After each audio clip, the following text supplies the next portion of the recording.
सभी को नमस्कार। मैं राकेश कुमार शर्मा, सहायक आचार्य हिंदी, राजकीय महाविद्यालय बहरोड, अलवर, राजस्थान। आप सबका अपने YouTube चैनल पर एक बार पुनः स्वागत करता हूं। आज हम यहाँ मत्स्य विश्वविद्यालय के पाठ्यक्रम के अनुसार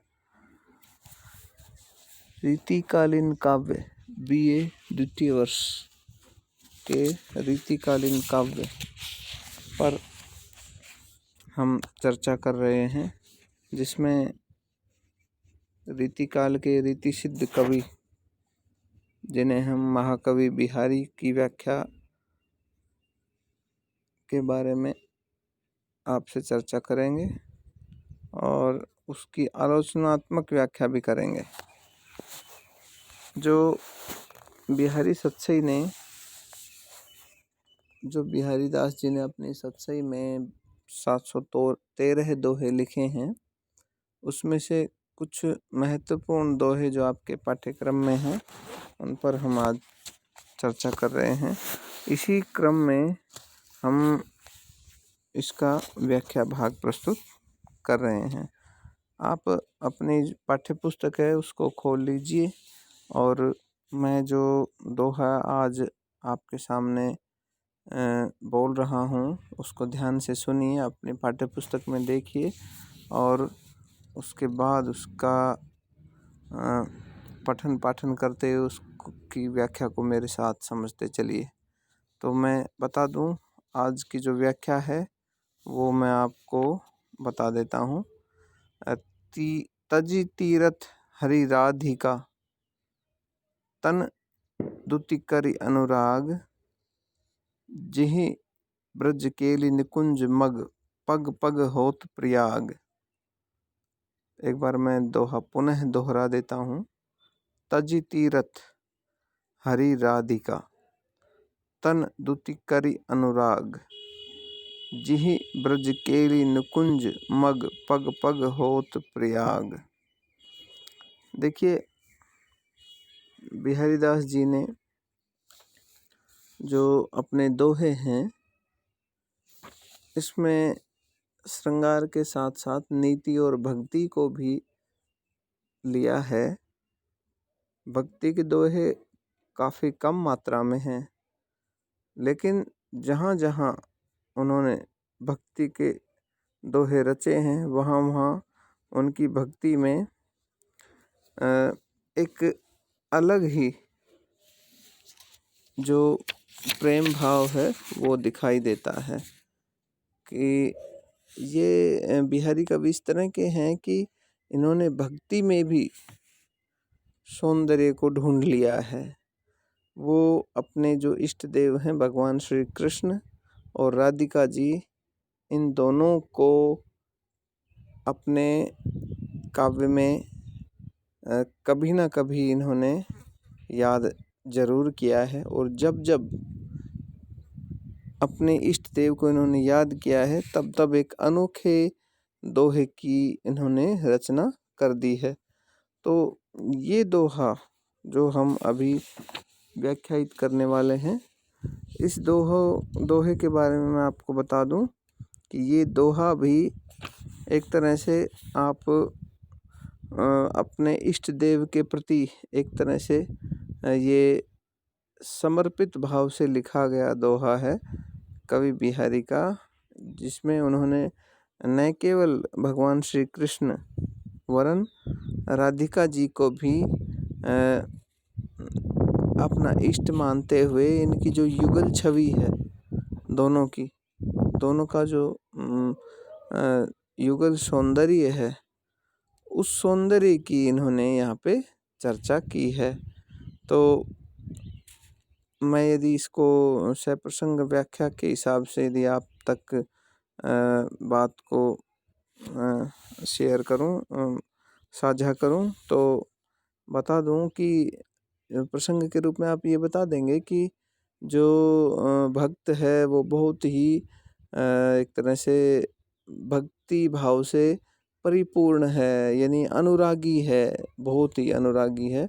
और श्री कृष्ण और जो राधिका जी हैं उनका जो दोनों का जो युगल सौंदर्य है उसको इन्होंने किसी भी तीर्थ से अधिक महत्वपूर्ण कहा है, बताया है कि बिहारी कवि ये मानते हैं कि कृष्ण और राधिका की जो छवि है वो ही सब तीर्थों से ज़्यादा महत्वपूर्ण है।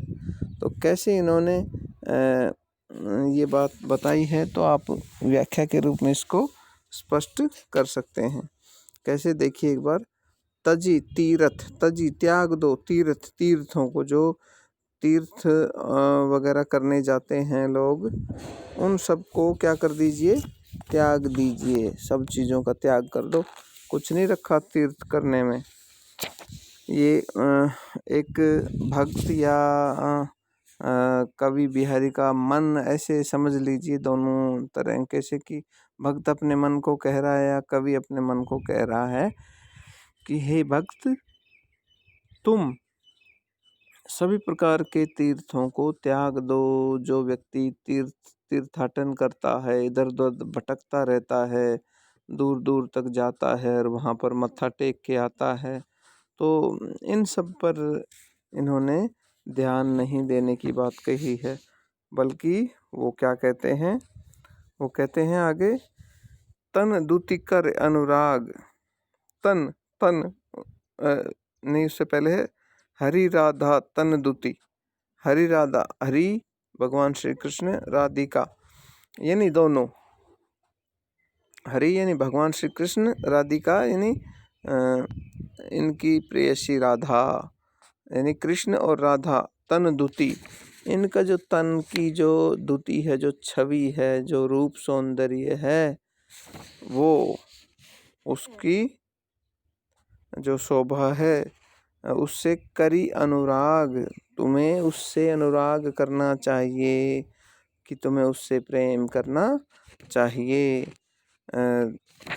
तो भक्त क्या मानता है कि वो सभी तीर्थों को छोड़कर क्या करे, केवल और केवल भगवान कृष्ण और राधिका की जो छवि है, उनका जो शरीर है, वो उनकी जो सुंदरता है, उनका जो सौंदर्य है, उनकी जो रूप की छटा है, उसी से वो प्रेम करें। जिससे क्या होगा, देखिए दूसरी पंक्ति देखिए उसको, जिही यानी जिसके कारण, ब्रज केली, ब्रज की जो केली हैं, यानी ब्रज में जो उन्होंने क्रीड़ा की है, केली करना क्रीड़ा करना, ब्रज में जो उन्होंने कुंजों में क्रीड़ा की है, वो निकुंज मग, निकुंज मग यानी रास्ते के जो कुंज हैं, जो करील कुंज हैं, जो वो पग पग होत प्रयाग, जो उन्होंने जिस जिस स्थान पर गोपिकाओं के साथ क्रीड़ा की है, खेले हैं, एक दूसरे से वो मिले हैं, वो सारे जो करील कुंज हैं, वो ऐसा लगता है जैसे पग पग होत प्रयाग। प्रयाग इलाहाबाद, यानी प्रयागराज में क्या होता है, त्रिवेणी का संगम हुआ था, गंगा यमुना सरस्वती का संगम, यानी ये भी एक तीर्थ स्थल है, लोग प्रयागराज भी जाते हैं। तो कहने का अर्थ ये है कि जो बिहारी कवि हैं, वो कहते हैं कि भक्त को भगवान श्री कृष्ण और राधिका की छवि को ही ध्यान में रखकर सारे कार्य करने चाहिए, वरना जो उनका जो ध्यान है वो केवल और केवल तीर्थाटन में लगा रहेगा, और तीर्थ यानी भटकना, वो कभी उनका छूटेगा नहीं। क्योंकि भगवान श्री कृष्ण और राधिका की छवि तो इतनी ज़्यादा सुंदर है, इतनी ज़्यादा मनमोहक है, कि जहाँ जहाँ पर उन्होंने काम क्रीड़ा, या फिर जहाँ जहाँ पर उन्होंने जिन जिन कुंजों में जाकर उन्होंने गोपियों के साथ खेल किया है, या फिर उनके साथ ब्रज में जो जहाँ जहाँ क्रीड़ा की है वो एक तरह से पग पग होत प्रयाग, वो तो पूरी की पूरी भूमि ही क्या हो गई है, कदम कदम पर प्रयाग हो गई है। प्रयागराज जो एक बहुत ही बड़ा तीर्थ है, तो तीर्थ स्थलों पर नहीं जाकर भगवान श्री कृष्ण और राधिका जी की जो छवि है उन्हीं को अपने आँखों में, उन्हीं को अपने मन में बसाने की बात यहाँ कवि कर रहा है। अपने मन से या फिर किसी अनुरागी भक्त से कह रहा है कि हे भक्त, तुम ऐसा करो कि तुम तीर्थाटन को छोड़ो। तीर्थ करना, भटकना, दूसरे ऐसे तीर्थ स्थलों पर जाना, ये सब चीज़ें क्या हैं, बेकार हैं। इसलिए तुम अपने ईश्वर की छवि है उसी का ध्यान अपने मन में करो। तो यहाँ हम विशेष रूप से ये बता सकते हैं कि भगवान श्री कृष्ण की जो छवि है वो तो किस वर्ण की है, भगवान श्री कृष्ण श्याम वर्ण के हैं, यानी उनका रंग काला है, श्याम वर्ण के हैं। और जो श्री राधिका जी हैं उनका जो वर्ण है वो क्या है, गौर वर्ण है, वो गोरी हैं। और जो अनुराग है उनके मन में, जो प्रेम भाव है, वो प्रेम का जो रंग होता है वो कैसा होता है, वो लाल रंग का माना जाता है। तो यहाँ पे 3 तरह के रंग हो गए, श्याम रंग यानी काला, गौरवर्ण यानी सफ़ेद, और अनुराग का प्रेम यानी लाल। सफ़ेद, काला और लाल 3 तरह के रंग हो गए। अब इसलिए कहा है कि श्री कृष्ण और राधिका जी जब ब्रज भूमि में जहाँ जहाँ भी निकुंजों में मिले, पेड़ों के जो झुरमुट हैं उनमें मिले, जहाँ जहाँ भी मिले वहाँ पर प्रयाग की सृष्टि हो गई है, यानी पग पग होत प्रयाग। प्रयाग यानी त्रिसंगम। त्रिसंगम एक बार मैं दोबारा समझा दूं आपको। भगवान श्री कृष्ण की छवि है वो श्याम वर्ण की है तो वो काला रंग हो गया। राधिका जी की छवि गौर वर्ण की है, वो श्वेत रंग हो गया।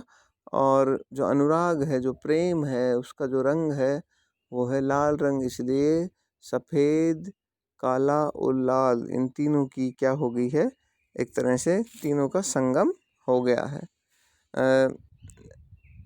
क्योंकि जो प्रयाग है, प्रयागराज जो इलाहाबाद है, उसमें भी ऐसा माना जाता है कि जो श्याम वर्ण की जो है यमुना, कालिंदी अतिकारी, तो वो कालिंदी यानी श्याम वर्ण की जो यमुना है, और लाल रंग की जमुना है, और श्वेत वर्ण की सरस्वती, इन तीनों का संगम इलाहाबाद में माना जाता है। वहाँ का जो संगम स्थान है वो तो केवल एक है, एक जगह पर ये तीनों मिलती हुई नजर आती हैं, ऐसा माना जाता है। लेकिन यहाँ ब्रज में तो स्थान स्थान पर, यानी कदम कदम पर, पग पग पर, स्थान स्थान पर संगम स्थल होने के कारण यहाँ तो कदम कदम पर ही एक तरह से प्रयाग बने हुए हैं। इसलिए कवि बिहारी कहते हैं कि हे भक्त, तुम ऐसे पवित्र तीर्थ स्थल को छोड़कर अन्य किसी तीर्थ में जाने की चेष्टा ना करो, जिसमें कि राधा और कृष्ण की छवि नहीं हो। तो यहाँ पर आप देख सकते हैं कि बिहारी ने किसी भक्त, अनन्य भक्त जो कृष्ण का है, जो राधिका और कृष्ण का जो अनन्य भक्त है, उसके माध्यम से ये सारी बातें यहाँ कही हैं कि भक्त को अपने इष्ट देव के प्रति ही क्या रहना चाहिए, समर्पित रहना चाहिए। किसी अन्य स्थान पर जाकर ये सब करना, तीर्थाटन करना बेकार है। जब तक आपका मन सही है तो किसी भी तीर्थ को करने की ज़रूरत नहीं है। तो इस प्रकार से आप इस व्याख्या को अच्छे से समझा सकते हैं। तो आज का जो हमारा YouTube चैनल पर जो व्याख्यान है यहीं समाप्त होता है। आगे ऐसे ही व्याख्यान आपको हम बनाते रहेंगे और आप इसको देखिए, अच्छे से समझिए, पढ़िए और परीक्षा में जाने से पहले इसको दोहरा लीजिए। तब तक के लिए जय हिंद, जय भारत।